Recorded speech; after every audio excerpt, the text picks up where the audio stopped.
Boom! What's going on, everyone? It's Steve Larsen. This is Sales Funnel Radio. Today I'm going to do part 2 of my coaching contract. I've spent the last 4 years learning from the most brilliant marketers today. And now I've left my 9-to-5 to take the plunge and build my $1 million business. The real question is, how will I do it without VC funding or debt, completely from scratch? This podcast is here to give you the answer. Join me and follow along as I learn, apply, and share marketing strategies to grow my online business using only today's best internet sales funnels. My name is Steve Larsen, and welcome to Sales Funnel Radio.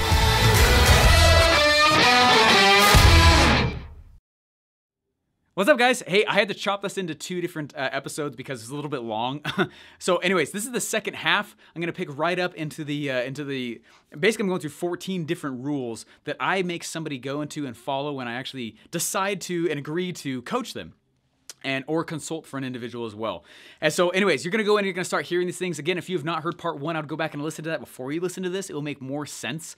This is a result of me watching not only just the marketing patterns that make somebody successful, but the attitudes that has made someone successful and what it is that they've been willing to enter in to basically when I say like, hey, here's the marketing piece. And they're like, hey, cool, check it out. I don't know if I'm willing to do that, right? And why they say that or why they are willing to dive in. So these are cool. These are 14 things that I've written off the top of my head.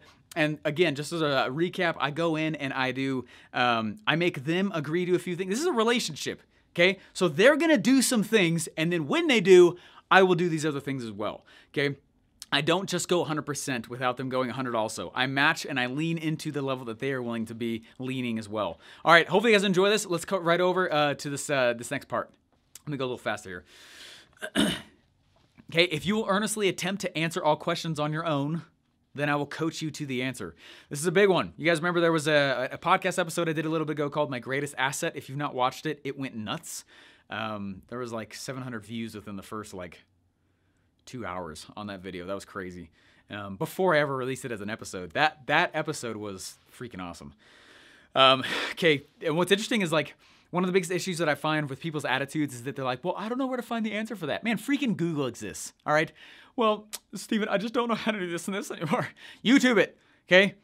Holy crap, there's never been a time when there's been so much information readily available for everybody with such a lack of discipline on how to get it. It drives me nuts, okay?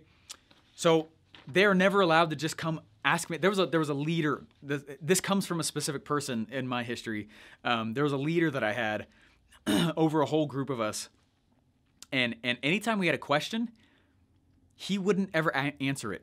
And it drove us nuts. We were like, so what do we do about this, and this? He's like, yeah, what would you do about that?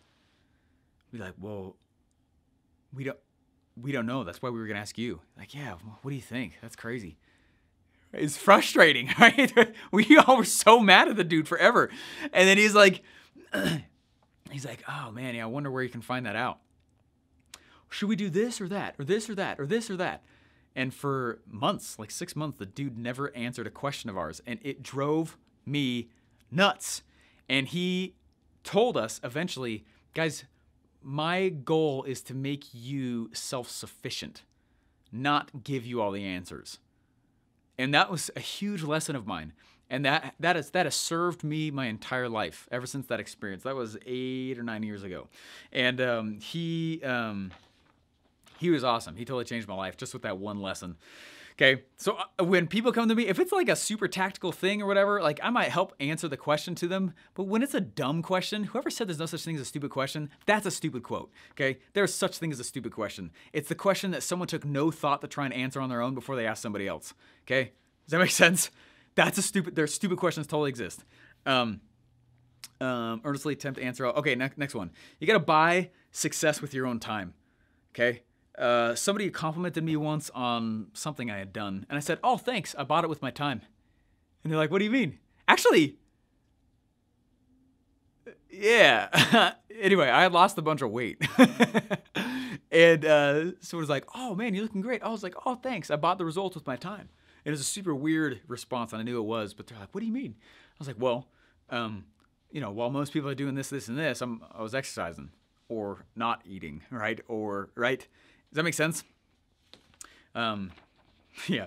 I found out like some people who were in this course that I was doing, they were spending like maybe 10 minutes a day on what we were teaching them. And then they were like, this doesn't work. I was like, you're not working, right? It's like, it's like so stupid. Does 10 minutes a day sound like obsession? No.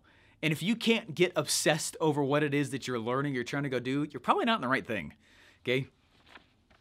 It's really easy for me to go dominate in this game because I'm obsessed about the game. And no one needs to make me obsessed with the game. You know what I mean? There's no one who's like, all right, today, item number 1 on today's agenda, obsession. And I'm like, okay, go check it. That's just there, right? It's just there. It's inside. So anyway, next one. Take imperfect action viciously. Just run, man. I'm not trying to wait to teach people the next step for when they have 100% perfection in the thing. I wait till I can see they're at like the 80% level, right? Meaning in the level of understanding, or the funnel's 80% good, just go. Like, yeah, could we keep tweaking it? Yeah, okay, right? But let's just go, right? So I only go at 80%. Don't freak out at the clock. This is a big one. When people freak out at the clock, the issue is that they start to, this is what happened. The first time I was ever doing that 2 Comic Club coaching thing, is a year-long program, and 2 months in, there was this slew of people who started asking me, Steven, how long do we have this for? I was like, why are you asking this right now? You've been in for 2 months with me. You're killing it. This is awesome. You have all these assets ready. We're finally ready to go build funnels. And that week, we were supposed to start actually putting the funnel together, or actually start writing a webinar script, or whatever, right? Slightly bigger task. And I was like, why are they asking this? And what was interesting, what was challenging, you know what's funny about that is I started realizing that where we were in the course was where all the things started coming together, and they actually had to start building crap. Meaning they weren't just watching videos anymore, right? Or they weren't just answering something in a workbook. They were actually doing the thing, right? It's time to stop studying how to drive a car. They're actually behind the wheel. The engine is on. It's a stick shift. It's the first time, and that thing's in gear, and they're ready to let off that clutch and start going, right? And they're like, do I have to do this today, right? And that I was like, why are you asking this? And I realized, like, oh crap, it's because of where we are. The work is actually starting now, right? And anyway, so I try to get people to just take action imperfectly and not freak out over trying to make everything amazing. And don't freak out over the clock, right? If it's like, oh, this is taking me longer. This is taking me longer than when I expected it to be. Yeah, duh, it always does, right? One of my favorite quotes is, it will take you longer than you fear, but not as long as you think. Or maybe it's the other way. It'll take you longer than you think, but not as long as you fear. That's what it was. Take you longer than you think, but not as long as you fear. That has stayed in my mind. It's kind of a motto of mine for a long time, right? And then suddenly it's like an exponential curve. No progress, no cash. No progress, no cash. Little progress, little cash. Lots of progress, not much cash. Lots of progress, not much cash. Lots of progress, lots of cash, right? It's this huge, it's like this exponential curve that just pops right out of the gate. It's super exciting, very, very cool. All right, hey, this next one here is, okay, I want you guys to, I tell them, this is number 11. If they choose to if they choose to be uncomfortable every day, right, then I will promise to help create environments for positive stress.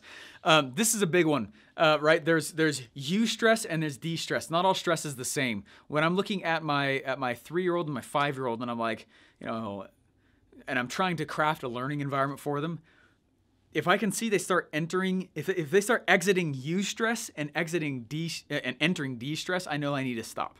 Okay, meaning I have a chore list for them, right? And I'll ask them to do this, this, and this. And to a 3 and a 5-year-old, some of the things on that chore list might be kind of challenging, and I get that and I know that. But what I'm doing is I'm watching.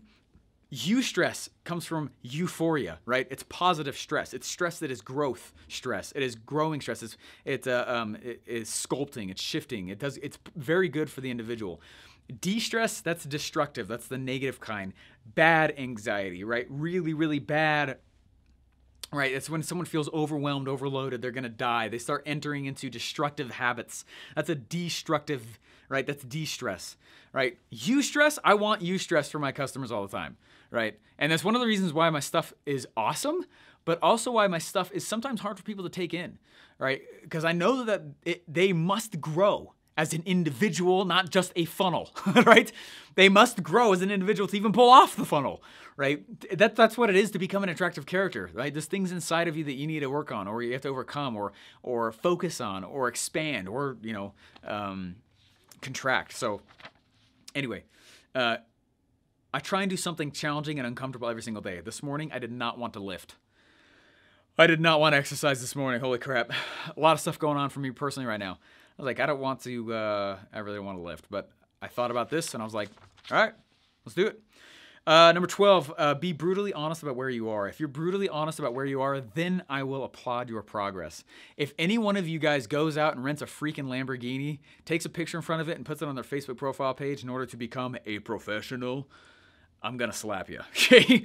That is 100, especially if you're my student or a consultant or a client of mine or something like that. Like, nope. Be brutally honest about where you are. That's one of the fastest paths to progression I've ever seen in my entire life. Every time I've done that, I've been honest about where I am and where I am not, and being okay with that, and being okay with someone asking me. That's cool. It's awesome. In fact, people will actually like to follow you more because of that than anything else. It's really fun. All right, next one. Almost done here. If you will kill all parts of your old self, or there might be parts of your old self you need to kill. There might be all of your old self you need to kill. Does that make sense? There might be pieces of you that you got to leave behind when you move forward, right? And that's fine. That's part of the game, right? I was laughing songs. There's these popular songs out today. I hate listening to the radio because the rhythm is the exact same, and it's the exact same pattern for all their songs. I love music. I studied a lot of music theory in high school. I was a music theory guy for a while, and so I hate radio music most of the time because it's all the exact same junk. In fact, what's funny is there's actually songs making fun of the top label songs. They're all the exact same 4 chords, and they're all anyway, whatever. I forgot where I was going with that. Anyway, I love the topic of music. Anyway, yeah, there's parts of your old self you got to go kill, right? And be okay with that. That's 100% okay. It can be challenging for an individual to do that. It can be challenging for people to leave behind parts of themselves, right? And it's not. You gotta understand, like, you don't have to give up. Like, one of the biggest mistakes I made when my wife and I got married is I thought, like, well, I gotta be a husband now, right? So I sold my full kit drum set. That was stupid. I sold my longboard. I sold all the crap that made me me, thinking like, well, I'm an adult. It's like, that's garbage, right? There's parts of you, like, I'm not talking about that kind of crap. I'm talking about there might be fears. There's things inside of you that you got to get rid of. You might have to kill other parts of you in general just to move on to the next phase. And that's totally fine. And I don't lean too hard into that one specifically because people know that answer themselves. I'm not going to know that about themselves. Only they will know that. Number 14, though, this is the last one on my list right here anyways, is if you will lean into the training or my coaching or my consulting or whatever it is, then I will also lean in. I don't carry the ball. I teach you how to carry it, right? I don't carry the player and the ball, right? If I can see you running hard and you're actually doing stuff and you drop the ball, I might pick up the ball, okay? But I don't ever pick up the player and ball. Does that make sense? Anyway. So if you will lean in, I will as well. I will match your intensity. I will match what, anyway. So I just wanted to walk through. Those are the 14 rules that I have. And there's more, but those are the ones off the top of my head. But there's 14 rules that I have whenever I coach somebody or I enter into consulting. And a lot of it has to do with what I've seen in the past actually works when somebody makes a successful funnel. Or when somebody goes in and they say things like,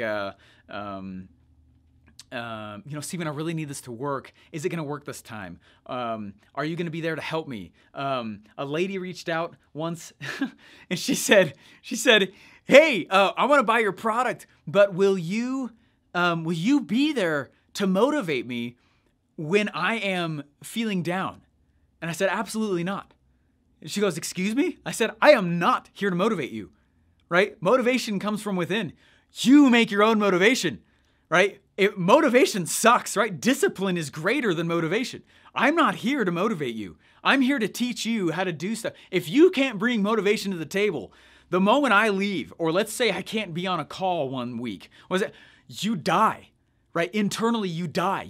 There's nothing inside of you to depend on. You haven't created anything inside of you. You haven't calloused the mind enough in your own way. You've not created enough of a relationship with you to actually move forward and do the crap on your own. What the heck happens when the program ends and you're left thinking like, did I learn anything? When you did everything, but I had to motivate you to do everything, right? I do not believe in motivating people. You might get motivated from what I say, and that's great. And I get motivated when I listen to a whole bunch of motivational videos on YouTube, which I listen to frequently, okay? But I know that motivation is like willpower. It dies. It's like a muscle. Eventually it gives out, right? Motivation is weak, okay? Discipline is greater than motivation. And so as you go through and you start thinking about this, and as I kind of walk through these rules, my biggest thing I'd suggest to you is to figure out what discipline you'd like to take on. Do not make a shopping list full of disciplines you want to go take on at once. Okay, just do one. Like, hey, for the next 6 months, right, I'm going to perfect and be a master at this one area, right? I really like the Tim Ferriss method. He sits back and he goes, what's the one thing I could go do that would make everything else obsolete, right? And I like to sit back and think to myself, like, what would that be? So I'll give you a personal example real quick here on the episode, right? I realized that I could die behind my computer. And that might sound weird to you, and I'm not trying to be like a Debbie Downer on this, but crap, man, like I work my face off, right? I work a lot, right? There is very huge, I mean, right? I don't work a freaking 9 to 5, right? I don't work 9 to 5, right? 9 to 5 is when I'm at the desk. I'm working all the time though, right? And I'm working, and I don't always want to be, right? And so I started thinking through like, oh man, like what if, let's just start with self-care, right? So like 6 months ago, I was like, you know what? I'm going to start with self-care. And there's a specific like moment where I was like, I'm going to go focus in on this and I'm going to get better at this. Okay. In high school, I lost 45 pounds. I lifted for 9 months. I didn't like how I looked. So I lifted every day. I lost 45 pounds. Okay. And got all the way down to 6% body fat. Okay, so low that one more percentage away is considered unhealthy. Okay, I went the exact opposite. Okay, and I started doing sprint triathlons like crazy. Okay, well, got married. Okay, went into college, financial pressures, right? All those things created more stress, right? And started putting that weight back on. Okay, and it was at ClickFunnels. I saw a picture of myself and I was like, oh crap. I was like, well, I'm not gonna be embarrassed about it, but I'll just own the scenario that I'm in.